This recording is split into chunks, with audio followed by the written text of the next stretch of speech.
नमस्कार, मैं हूं अर्जिता मिश्रा और आप देख रहे हैं सी न्यूज भारत।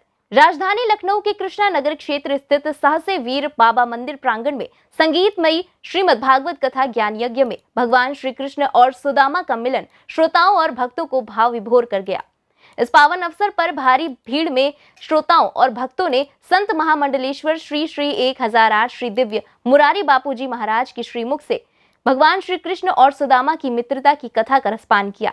इस अवसर पर भक्त सुदामा और भगवान श्री कृष्ण मिलन की मनमोहक झांकी देखकर लोग भाव विह्वल हो गए। भक्त और भगवान के इस अद्भुत मिलन की बेला पर संत श्री दिव्य मुरारी बापूजी ने कहा कि त्याग की नींव पर खड़ी मित्रता कभी समाप्त नहीं होती, वहीं स्वार्थपूर्ण की गई मित्रता कभी स्थायी नहीं होती। आइए देखते हैं हमारे सी न्यूज संवाददाता उमेश विश्वकर्मा की ये खास रिपोर्ट। श्रीमद् भागवत महापुराण के सुदामा चरित्र श्री कृष्ण सुदामा की मैत्री का बड़ा विशद वर्णन है।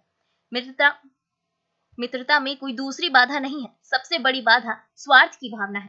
कथा व्यास श्री दिव्य मुरारी बापूजी कहते हैं कि स्वार्थ पूर्ण की गई मित्रता स्थायी नहीं होती, लेकिन त्याग की नींव पर खड़ी मित्रता कभी समाप्त नहीं होती। उपनिषदों में जीव और ब्रह्म को मित्र बताया है, क्योंकि परमात्मा तो अकारण करुणा करने वाले हैं। जीव भी भगवान से अत्यंत स्नेह करने की वजह से अपना सारा जीवन, अपना सर्वस्व परमात्मा के चरणों में न्यौछावर कर देता है।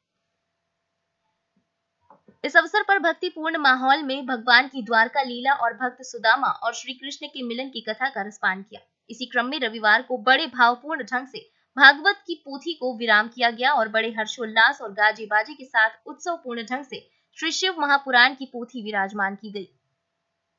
अब कथा स्थल पर लोग संत श्री दिव्य मुरारी बापूजी के श्रीमुख से 9 दिनों तक श्री शिव महापुराण की कथा का रसपान करेंगे।